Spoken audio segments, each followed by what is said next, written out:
साल 1957 में रिलीज हुई फिल्म मदर इंडिया। आज बात करेंगे इस फिल्म की, जो भारतीय समाज का एक डॉक्यूमेंट, एक दस्तावेज के रूप में है, जो पूरा का पूरा एक साहित्य का चित्रांकन, एक ऐसा कैनवास जिस पर खाटी देहात, गांव गिरांव का जनजीवन मार्मिक ढंग से रेखांकित किया गया है। भारतीय नारी का संघर्ष और उस संघर्ष में टिके रहना, हर दुखों का सामना मजबूती से करते हुए समाज के लिए एक उदाहरण प्रस्तुत करना इस फिल्म में दिखाया गया है। साथ ही यह फिल्म हमारे सामाजिक व्यवस्था का आईना भी है।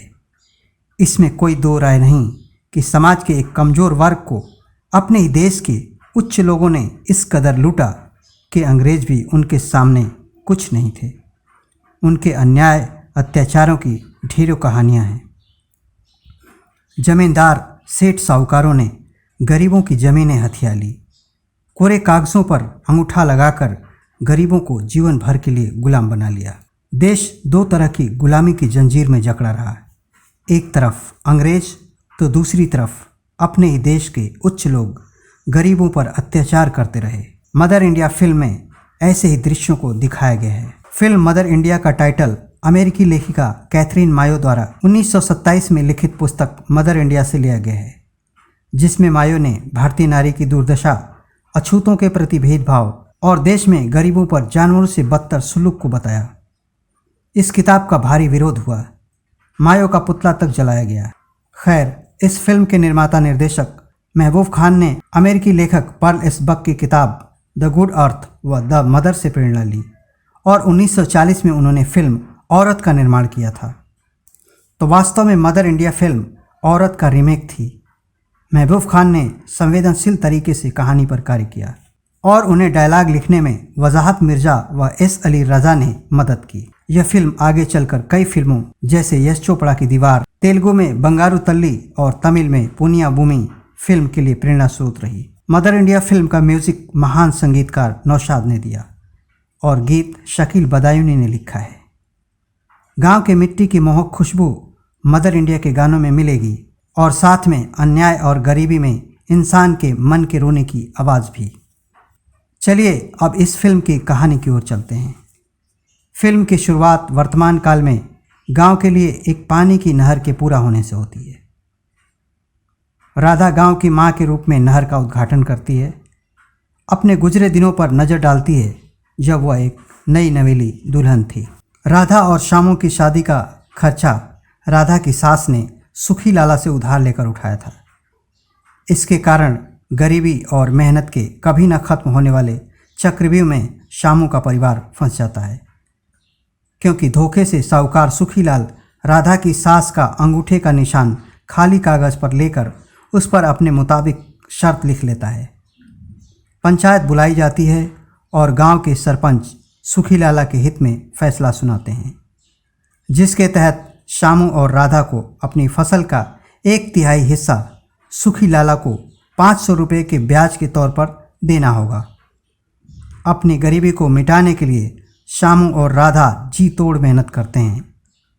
एक दिन खेत में एक बड़े पत्थर के नीचे शामू के दोनों हाथ कुचल जाते हैं और शामू अपनी मजबूरी से शर्मिंदा व औरों द्वारा बेइज्जती के कारण वह फैसला करता है कि वह अपने परिवार के किसी काम का नहीं और शामू हमेशा हमेशा के लिए अपने परिवार को छोड़कर चला जाता है। इस सदमे में राधा की सास भी गुजर जाती है। अब राधा और उसके 3 बच्चों पर दुखों का पहाड़ टूट पड़ता है। सुखीलाल उसे अपनी गरीबी दूर करने के लिए शादी का प्रस्ताव रखता है, लेकिन राधा खुद को बेचने से इनकार कर देती है। एक तूफान गांव को अपनी चपेट में ले लेता है और सारी फसल नष्ट हो जाती है। तूफान में राधा का छोटा बेटा मारा जाता है। सारा गांव पलायन करने लगता है, परंतु राधा के मनाने पर सभी रुककर वापस गांव को स्थापित करने की कोशिश करते हैं। फिल्म कई साल आगे पहुंचती है, जब राधा के दोनों बेटे बिरजू और रामू अब बड़े हो चुके हैं। बिरजू अपने बचपन में सुखी लाला के अन्याय का बदला लेने के लिए गांव की लड़कियों को छेड़ना शुरू कर देता है, खासकर सुखी लाला की बेटी को। इसके विपरीत रामू बेहद शांत स्वभाव का है और जल्दी ही शादी कर लेता है।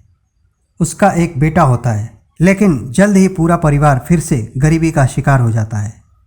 इधर सुखी लाला का अन्याय बढ़ता है और बिरजू का गुस्सा आखिरकार खतरनाक रूप ले लेता है और बिरजू सुखी लाला और उसकी बेटी पर हमला कर देता है। उसे गांव से निकाल दिया जाता है और बिरजू एक डाकू बन जाता है। सुखीलाल की बेटी के शादी के दिन वह बदला लेने फिर से आता है और सुखीलाल को मारकर उसकी बेटी को भगा ले जाने की कोशिश करता है। राधा, जिसने यह वादा किया था कि बिरजू किसी को हानि नहीं पहुंचाएगा, बिरजू को गोली मार देती है, जो उसकी बाहों में दम तोड़ देता है। इसी गुजरे अतीत से राधा फिर से वर्तमान में आती है और नहर खोले जाने पर लाल रंग का बहता हुआ पानी धीरे धीरे खेतों में समाने लगता है। इस फिल्म के महान कलाकार कुछ इस तरह। राधा के रोल में नरगिस, शामू जो राधा के पति के रूप में राजकुमार, बिरजू का रोल सुनील दत्त, राजेंद्र कुमार रामू के रोल में, सुखी लाला के रोल में कन्हैया लाल, चंपा कुमकुम, शंभू के रोल में मुकरी, चंद्रा का रोल अजरा और छोटा बिरजू साजिद खान और छोटा रामू मास्टर सुरेंद्र ने निभाया है। कुल 12 गाने हैं इस फिल्म में, जिन्हें आवाज़ें दी हैं मोहम्मद रफ़ी, लता मंगेशकर, मन्ना डे, शमशाद बेगम, आशा भोसले, उषा मंगेशकर और मीना मंगेशकर ने।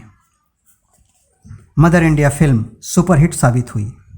अपार सफलता के बाद उस दौरान भारत के राष्ट्रपति डॉक्टर राजेंद्र प्रसाद और प्रधानमंत्री पंडित जवाहरलाल नेहरू के लिए इस फिल्म की स्पेशल स्क्रीनिंग भी रखी गई थी। इस फिल्म को उस साल 5 फिल्म फेयर और 2 नेशनल अवार्ड मिलाकर कुल 9 अवार्ड मिले थे। सुनील दत्त और नरगिस की उम्र लगभग बराबर थी, लेकिन फिल्म में सुनील दत्त ने नरगिस के बेटे का किरदार निभाया था। शूटिंग के दौरान एक सीन में ज़्यादा आग लगने की वजह से नरगिस आग में फंस गई थीं, जिसके बाद सेट पर मौजूद सभी क्रू मेंबर काफ़ी डर गए थे। लेकिन तभी सुनील दत्त ने आग में कूदकर नरगिस की जान बचाई थी।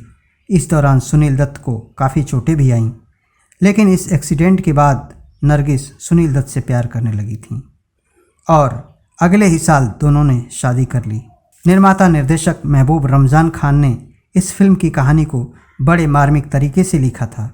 9 सितंबर 1907 को गुजरात के सूरत शहर के निकट बिलमिरिया गांव में एक गरीब परिवार में महबूब खान साहब का जन्म हुआ। 1925 के आसपास मुंबई में आए महबूब खान ज़्यादा पढ़े लिखे नहीं थे। इम्पीरियल कंपनी से नौकरी की शुरुआत की और समय आने पर उन्होंने भारतीय सिनेमा को बेहतरीन फिल्मों से सजाया और संवारा। फिल्म मदर इंडिया के निर्माण ने महबूब खान को सर्वाधिक फेमस कर दिया। इस फिल्म के सर्वश्रेष्ठ निर्देशन के लिए उन्हें फिल्म फेयर अवार्ड दिया गया। ये वीडियो आपको कैसा लगा, कमेंट में हमें ज़रूर लिखें। अगले वीडियो में हम फिर हाजिर होंगे एक ऐसी ही फिल्म के साथ। तब तक के लिए दीजिए इजाज़त। नमस्कार।